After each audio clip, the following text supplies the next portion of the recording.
The Lord be with you.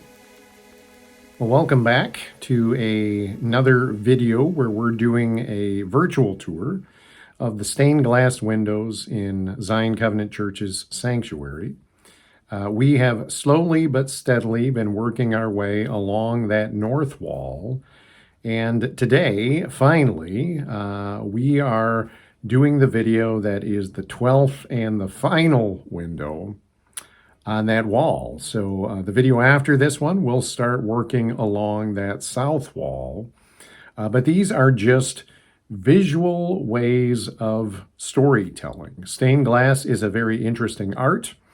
Visualization is part of the method in which the gospel is communicated, and it often draws things out of it that you don't get just through the verbal message. So if you have not been in our sanctuary, or while you're in our sanctuary, if you're not conscious and looking around at what is going on, this is just an opportunity to focus on those windows and to hear the story that is being told as we look at them. So one of the main themes I think that we have been noticing as we've been working through this first set of 12 windows is that God has been working with human beings to build himself a people, and especially to build his own kingdom. We saw that the people would come through this line of Abraham, and that the kingship would come through the line of David. But what we saw in the 11th window is, for as good as David's kingdom was, and for as good as Solomon's kingdom was, there still needed to come something better, a more peaceable kingdom, where there would no longer be swords, where the peace would radiate throughout that kingdom, where the lion could lay down with the lamb, and God and his people would prosper. And one of the questions that window sort of leaves is who is going to be the one to rule over that kingdom on God's behalf? Again, if this is a time of exile, what is the better kingdom going to look like? And who specifically can be put in charge of that kingdom? Which brings us to this 12th window. And as we've been saying, every window kind of has its own verse or partial verse associated with it. And the 12th window has the verse from Isaiah 11, verse 1, which says, there will come forth from the stem of Jesse a rod, or a rod will come forth from the stem of Jesse. And this verse, again, is couched, just like the one in the 11th window, which was also from Isaiah, in this overall motif of exile. So whether it is leading up to the exile or in the exile looking forward, there's this question, where's the new kingdom going to come from when they're not even in the promised land anymore? And now this question of where is the king going to come from?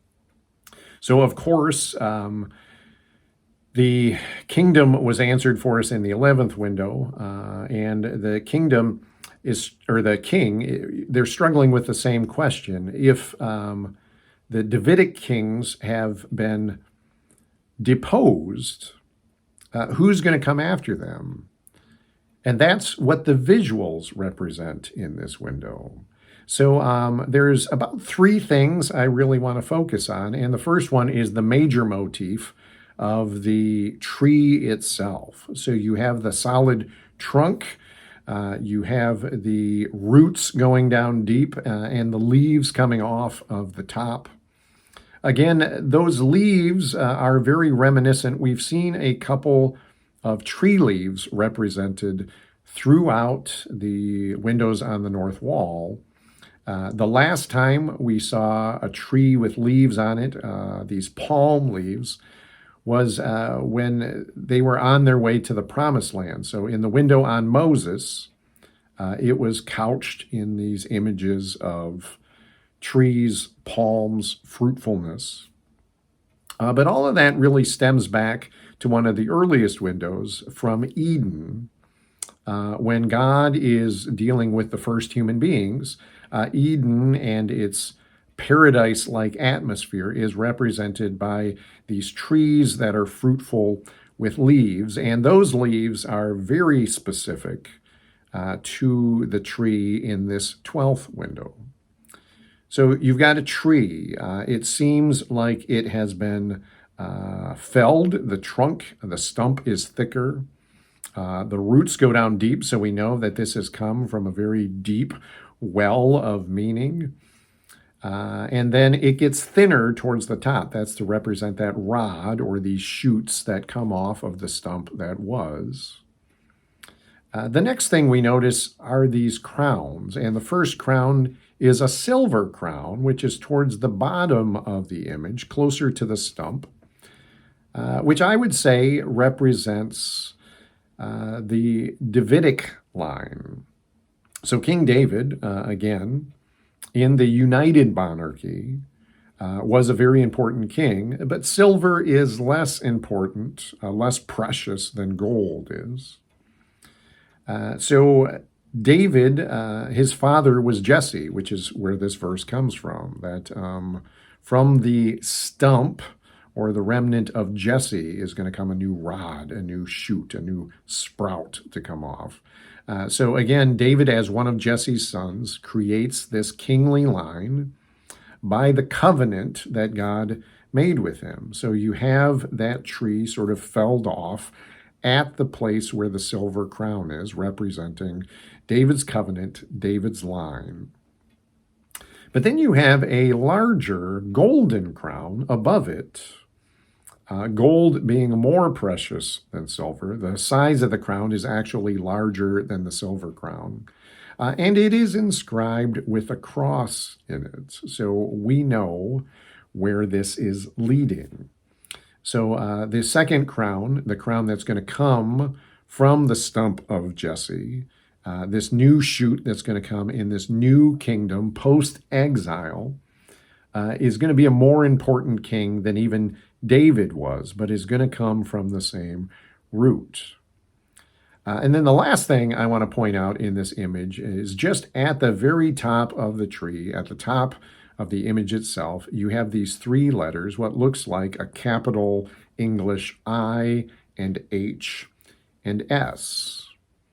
And those might mean nothing to you in English, but if you know Latin and Greek, those will be very important.